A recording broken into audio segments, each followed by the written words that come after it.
And so this is the point question, and the relevance, I think, specifically for this congregation. So this was the question that I asked you to answer, as opposed to me just asking a random question and then you giving a CIA covert answer that wasn't the question I asked. But in the book you talk about the concept of he's in his mind, he's on the war horse with the joust, and he's fighting the dragon to save the village. Everyone looking at him sees him on a mule with a stick running at a windmill. And there are a lot of times with multiple deployments that have gone on in this town with many people here, the wives that have stayed back and had their own deployment, if you will, and the kids that have also endured the stress and the hardship that multiple combat tours have done.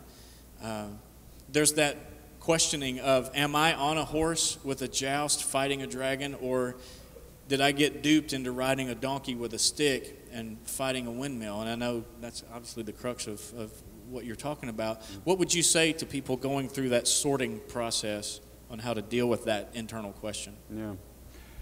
Well, I'm going to get up and walk, if you don't mind. When you get to be 62, there's not as much padding in the rear as there used to be.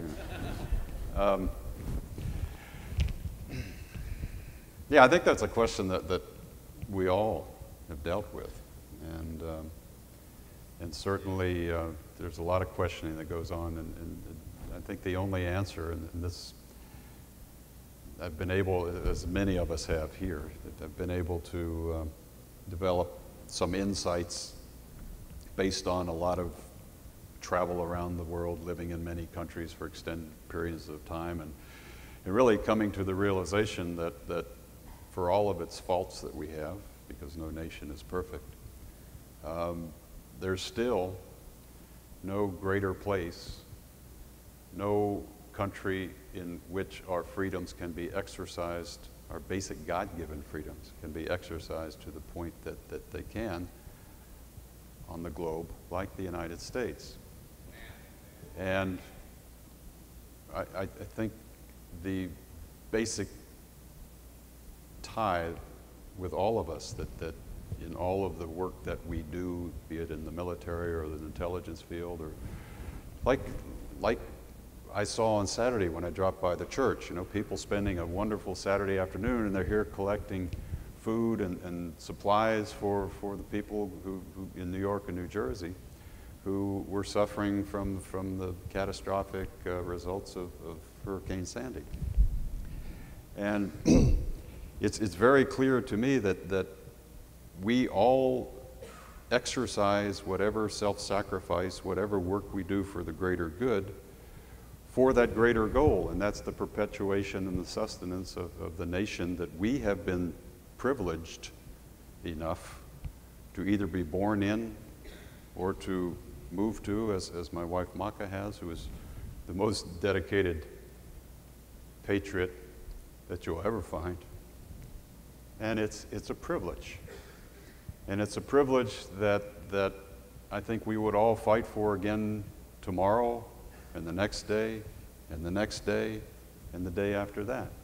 Because we know in our heart of hearts that this is something unique. Just as this community in the Faith Outreach Church is unique.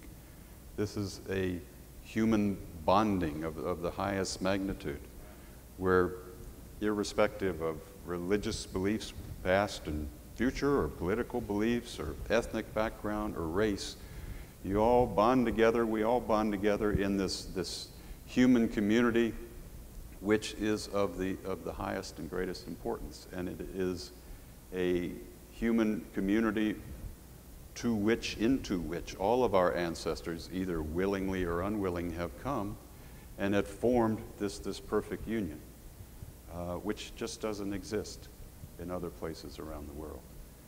And especially in these days where we tend to be a nation divided with extreme political views on the right and the left, and class warfare, and the 1% and the 99%, and Occupy Wall Street, and all this other nonsense.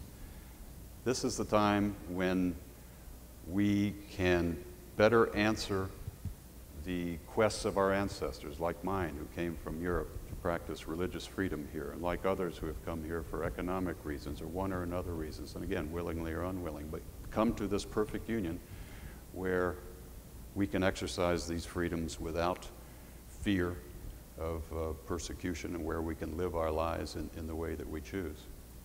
It ain't perfect, but there's no other place like it on the face of the globe, and it justifies everything that we do and sacrifice, in my opinion.